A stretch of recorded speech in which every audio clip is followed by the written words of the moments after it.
Her face was unclear. Her long hair was scattered over her shoulders, and she was wearing a dirty gray cotton padded jacket. She was waving at the truck. Uncle Chang's speed wasn't very fast to begin with, so upon seeing this, he slowed down even more. He drove while observing, wondering what the woman wanted. Was she asking for help? He had encountered similar situations before while driving long distances. He was thinking about whether to stop when he suddenly realized a problem. He had already driven a considerable distance, and the next rest stop was still over an hour away. There was nothing around for miles. As they say, the biggest fears for drivers like him, besides fatigue, are bad people on the road, especially in the middle of the night on deserted mountain roads. It's best not to stop unless it's an emergency.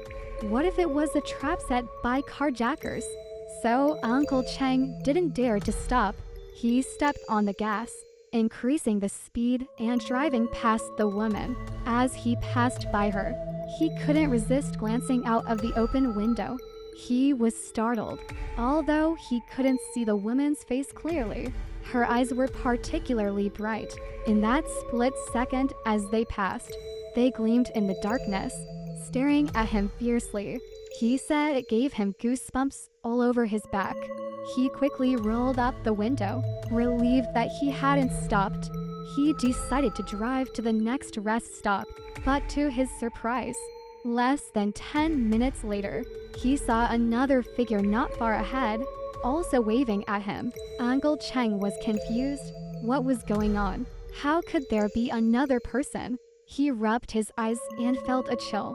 It was the same woman, the same dirty gray jacket, the same long hair scattered over her shoulders, and she was waving her arm at him. How could she have gotten ahead of him? Now he was really scared. He swallowed hard and stepped on the gas again, speeding past the woman. As the car passed, he instinctively glanced at the rear-view mirror. His scalp tingled. When he had sped past the woman, it had been just a second. But now in the rear-view mirror, she wasn't on the side of the road. She was in the middle of the road, right behind the truck. No longer waving, but staring straight at them. Uncle Chang dared not look again. He told himself, I need to stay calm.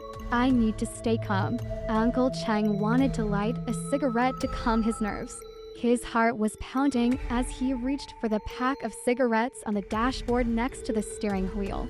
Just as his hand touched the cigarette case, Zi Wang, who had been sleeping soundly and snoring away, suddenly woke up. In a frenzy, Zi Wang stretched out both hands and tried to grab the steering wheel from Uncle Chang. Uncle Chang was completely unprepared for this and nearly lost control of the vehicle. He quickly grabbed the steering wheel tightly and shouted, What are you doing? Are you crazy? Why are you grabbing the steering wheel? Looking at Zi Wang, he saw that his eyes were wide and unblinking, and he was struggling with all his might to take the wheel. Zi Wang didn't say a word, but kept trying to wrestle the steering wheel from Uncle Chang. Zi Wang's strength was considerable, and in the struggle, he scratched several bloody marks on Uncle Chang's right arm. As the two men fought over the steering wheel, the truck began to veer off course. At that very moment, Uncle Chang felt a sudden warmth on his chest. What was happening? This jolt of awareness gave Uncle Chang a burst of energy, and he threw a punch at Zi Wang's face with all his might. The punch was so strong that it knocked Zi Wang back into the passenger seat, and he stopped trying to grab the steering wheel. Uncle Chang quickly slammed on the brakes, bringing the truck to a halt. After stopping the truck, he pulled the handbrake and then touched his chest. He realized that the sudden warmth he felt was from the jade pendant he was wearing. Normally, the pendant felt cold to the touch, but now it was warm. Just as he was wondering about this, Zi Wang sat up. Uncle Chang was on guard, warning Zi Wang not to grab the steering wheel again. He saw that Zi Wang was sweating profusely with beads of sweat rolling down his forehead, and his eyes were bloodshot. Si Wang looked at Uncle Chang with a bewildered expression. Uncle Chang cursed at him. Are you trying to get us killed? What were you thinking, grabbing my steering wheel like that? Upon hearing this, Si Wang was stunned. I grabbed your steering wheel, he said, his face showing disbelief. What are you talking about? He asked. I was just dreaming. Do you know what happened to me? I dreamed that I was driving and you were sleeping next to me. Then someone flagged us down up ahead. It was a woman in a dirty gray jacket with long disheveled hair. She waved at us and I thought she was in trouble. So I stopped the truck. You were still sleeping. So I rolled down the window and asked her what she wanted. She said she wanted a ride. I asked her where she was going and suddenly I realized she was already sitting next to me in the passenger seat. I was startled and asked her when she got in. She didn't say a word, but just stared at me with a terrifying look in her eyes. Then she reached out and tried to grab the steering wheel. I was shocked and tried to push her hand away, saying it was dangerous. But then I realized it wasn't the woman grabbing the steering wheel, it was you. You were so strong and no matter how much I shouted, you didn't listen. I couldn't fight you off and then you punched me. When I woke up, I realized you really did punch me. As Si Wang spoke, his face grew paler and his voice began to tremble. Bro, do you think we've attracted something bad to follow us? I mean, did we hit something that's now haunting us? Uncle Chang was stunned after hearing Si Wang's story. Although he was more experienced than Si Wang, he had only been in the transportation business for a little over a year and had never encountered anything like this. At that moment, he felt the jade pendant on his chest growing warmer and warmer, pulsing with heat. This sensation brought him back to his senses a bit more than before. Without another word, he released the handbrake, started the truck, and stepped on the gas, driving away as fast as he could. As the car moved forward, neither of them spoke. The atmosphere inside the truck was extremely tense. After driving for over an hour, Si Wang still seemed to be in shock from the earlier scare and kept staring straight ahead. Uncle Chang suddenly remembered something and asked, "What time is it now?" Si Wang glanced at his watch and replied, "It's 2:45.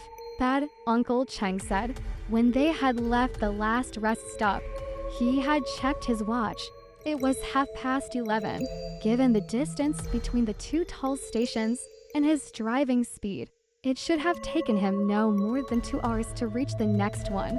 But after all the commotion and driving for so long, they still hadn't arrived. It had been 3 hours since they left the last rest stop. I haven't taken a wrong turn. Where have we ended up? He wondered. Si Wang also felt something was off and nervously looked out the window. After a moment, he turned to Uncle Chang and said, "This isn't the road I drove on earlier. How could this be?" Uncle Chang's heart started racing. He tried to calm himself down and carefully examine the road ahead. After a short distance, he realized the problem. They were approaching the very spot where they had first encountered the woman in the gray jacket. We're going in circles, he thought. It's like we're trapped in some kind of loop. He was terrified at the thought of seeing the woman again, standing by the roadside and waving at them. But just then, he felt the jade pendant on his chest suddenly become extremely hot. It had been warm before, but now it felt as if its temperature had spiked by 100 degrees.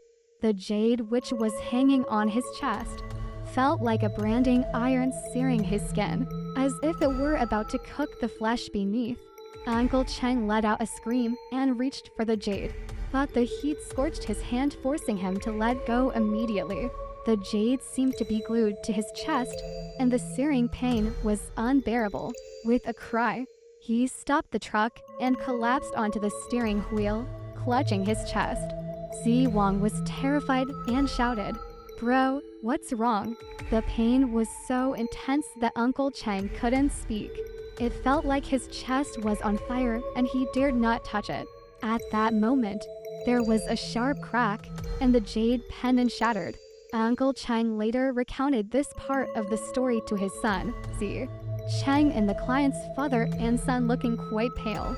He said the scene was indescribable.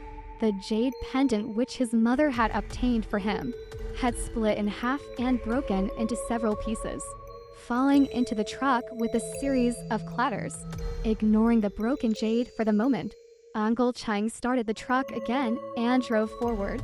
Fortunately, they didn't see the woman by the roadside again, nor did they encounter any more strange occurrences. After driving for a while, they finally saw the lights of the next rest stop ahead. When they pulled into the rest stop, the two men, still shaken, approached the duty staff.